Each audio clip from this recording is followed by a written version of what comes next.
man, it's the Unapologetic Gent.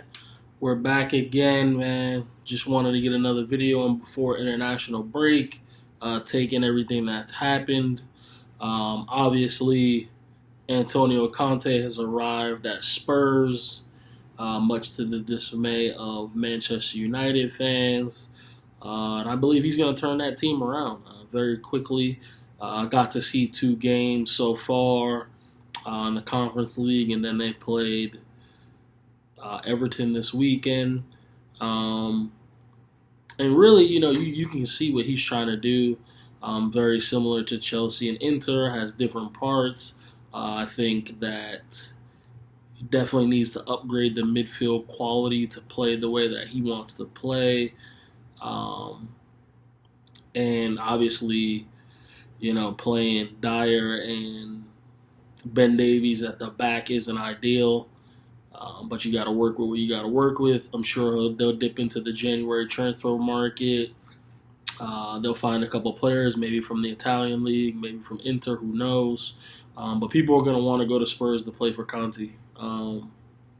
He's a pragmatic manager, knows what he's doing, has a specific philosophy, and he won't be afraid to drop a big name.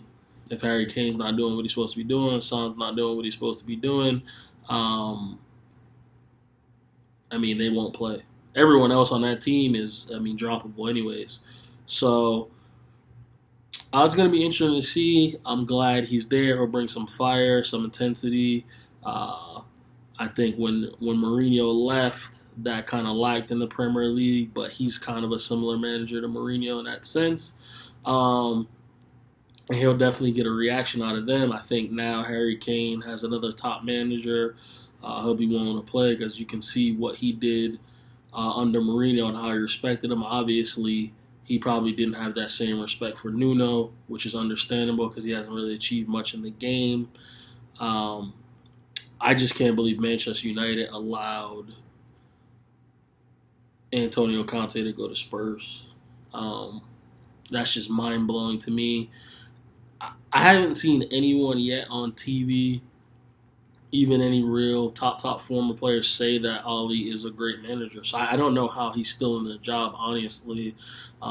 It's another example of someone who doesn't have the resume, doesn't have the CV, didn't deserve it, getting an opportunity that other people with better CVs deserve.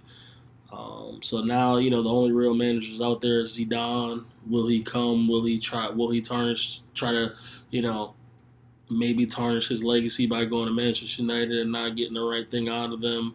But I know Pogba loves Zidane. I know Zidane had a great relationship with Ronaldo and Varane. So, in terms of playing more open attacking football, United fans would probably prefer him. I've heard rumors of Eric Ten Hag. He has an excellent philosophy. He plays attacking football. Can he handle the personalities? I don't know. I've heard rumors of of Brendan Rodgers, the Leicester manager. And I like the way he plays football. The football that he played at Liverpool was scintillating. He had, a young Sterling, Daniel Sturridge, and a Suarez. They were saucing, honestly. I don't know if he is someone that Manchester United fans want, but I think he's levels above Ole Gunnar Solskjaer in terms of managing, in terms of having a plan, tactically. So it's going to be interesting to see, but if this man lasts the season, I'll be shocked. They were, even though Liverpool beat them 5-0, the Manchester City defeat was worse to me because it wasn't even a game. It was just, it looked like grown men playing against kids, man, from a tactical standpoint. And that's the problem with Ole, is we know that he's not even, if Pep Guardiola is a 10 at manager level, Ole's a 1. I mean, I'm not saying they're going to be able to hire someone to the ilk of a Pep Guardiola, because I believe Pep Guardiola, from what people want to see on an attacking standpoint, is the best manager in the world. So, um, yeah, we'll see. Ooh, light malfunction in the middle of a video. That's never good. Um, so that'll be interesting to see, definitely. Uh, but they could at least get a manager at the 7th scale, or Brendan Rodgers, someone. Anyone will be better. Patrick Vieira has shown me more in his short time managing in the Premier League than Ole Gunnar Solskjaer has shown me over the past 3 seasons. So, um, yeah, it's going to be interesting. But I think Spurs on the ascendancy, and if United don't do something quickly, they probably won't qualify for the Champions League. And I think that until it looks like mathematically impossible for them to qualify for the Champions League, they probably won't get rid of Ole. We keep hearing rumors, but how he's not been, relieved of his duties yet leads me to believe that it might not happen anytime soon. So, yeah, man, crazy times at Old Trafford. And then Newcastle. They just hired a new manager, Eddie Howe, who I also believe is a better manager than Ole Gunnar Solskjaer, plays attacking football. It's going to be interesting to see, because I'm pretty sure he managed quite a few of those players at Newcastle at Bournemouth. I know Cullum Wilson, Frazier, a couple other guys I'm pretty sure he managed. And they'll go play attacking football. Now, they may still get relegated because Eddie Howe played attacking football and got relegated with Bournemouth. So we'll see. But do I think he's a better manager than Steve Bruce? Absolutely. Is he one of the better managers that's available? I do think so. Because they're going to have a period where they transition before they get a top manager, kind of like Manchester City did when they got Mark Hughes, before they started getting the Mancinis and the Pellegrinis and the Guardiolas and things like that. So they were never going to get, I believe Unai Emery turned them down, which I could see, because, you're at the bottom of the table right now. When you got pragmatic managers, sometimes it's tough to get a tune out, but Eddie Howe does know the Premier League.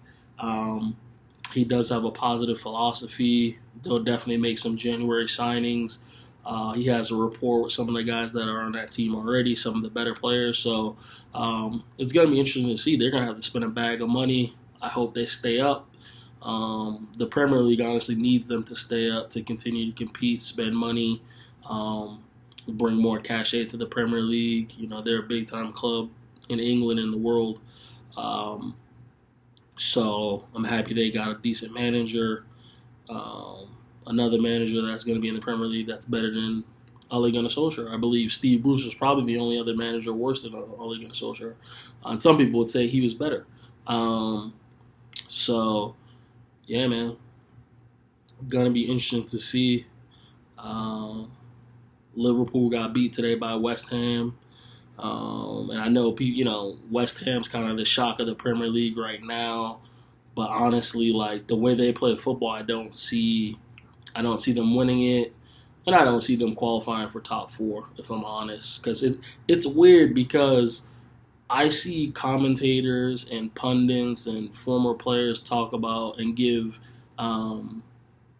West Ham all this praise for the way they play football. I mean, that's the way Jose Mourinho plays football, but he's a negative manager.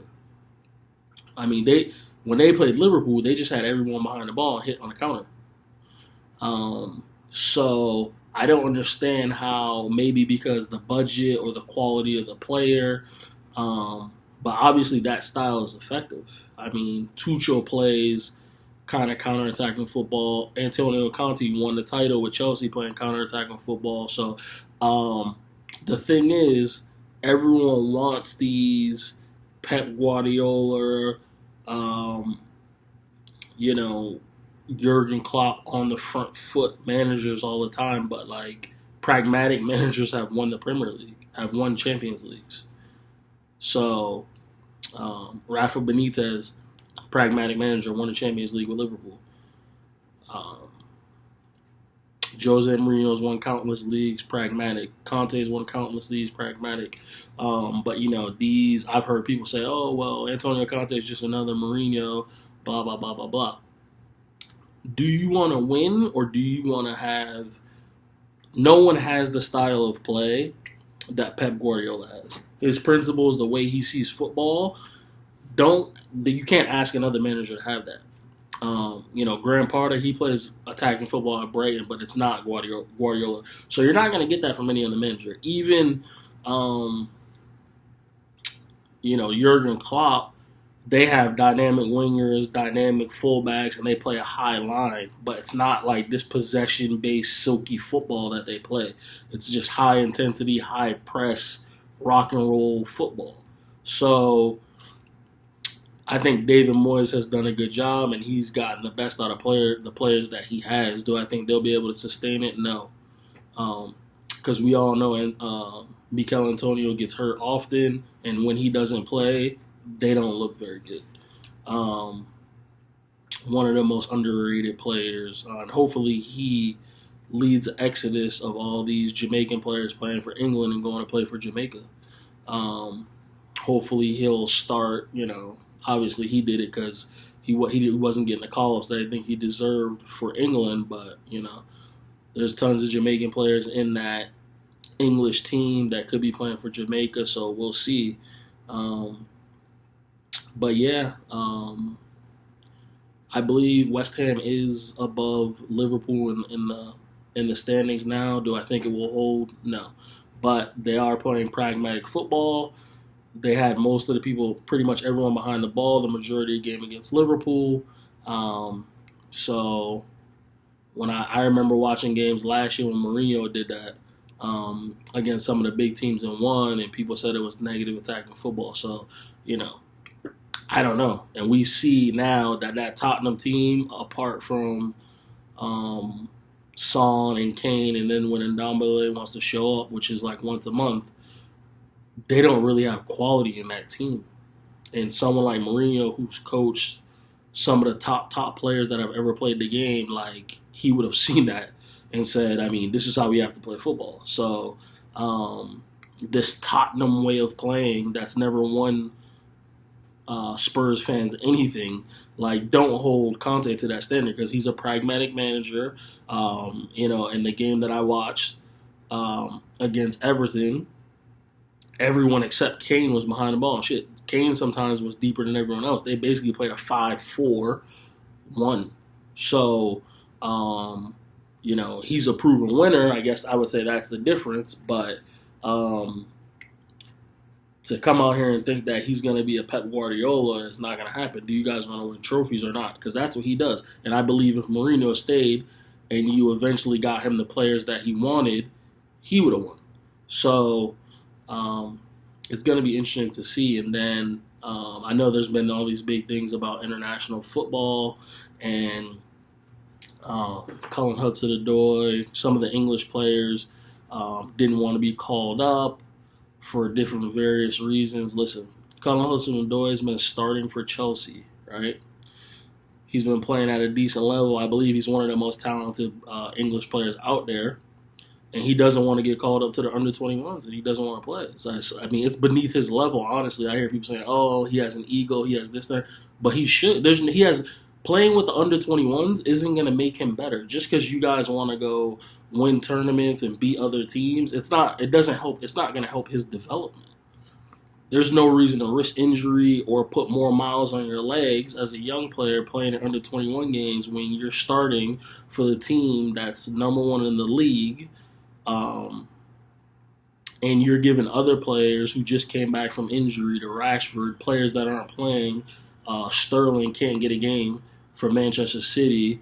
You're calling these dudes up and you're making examples and excuses for other people, but someone you want people to be playing regularly, he's performing, he's scoring goals, giving assists, and the best team in the country. And he's not getting called up. So, from his standpoint, I can't really argue with that. And then I guess Greenwood, said, don't call me up until 2022. That's his right.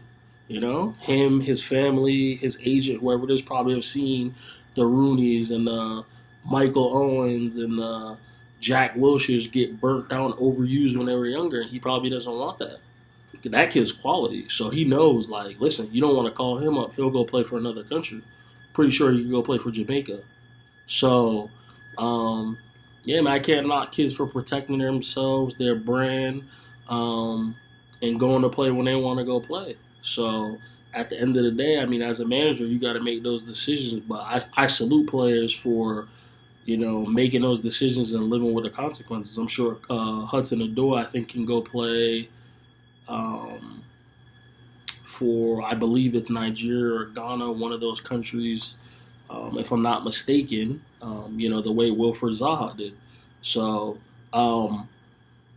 these guys have choices. They have opportunities. These guys are talented players. And again, I haven't seen Demarai Gray get called up, starting, playing week in, week out, playing 80, 90 minutes a game, putting in performances, and you got guys getting called up over him who aren't playing, who are coming off injury. So, I mean, I know there's competition at some places, but not in others. It's a bunch of BS, personally. And I think Gareth Southgate is just the Ole Gunnar Solskjaer 2.0. I mean, his tactical analysis is a little bit better, but, I'm sure if Luke Shaw, I don't know if he's fit or not, but he's been terrible all season. He'll get called up. Harry Maguire's been terrible all season. He'll get called up. And then you got guys like Konza and these guys who have been playing better than Harry Maguire who aren't getting called up. Ben Godfrey's and all these type of players. So there's no consistency in call-ups. So I'm never surprised when guys are like, no thank you, or don't want to play, or don't want to play for the manager. Not saying that's necessarily the case, but it is what it is, man. Like, let these guys live. So going into international break. It's been a fun time, and I'll keep giving you guys this content. It's Unapologetic Jet. Back, love and peace. Please like, subscribe, share, and we'll be back.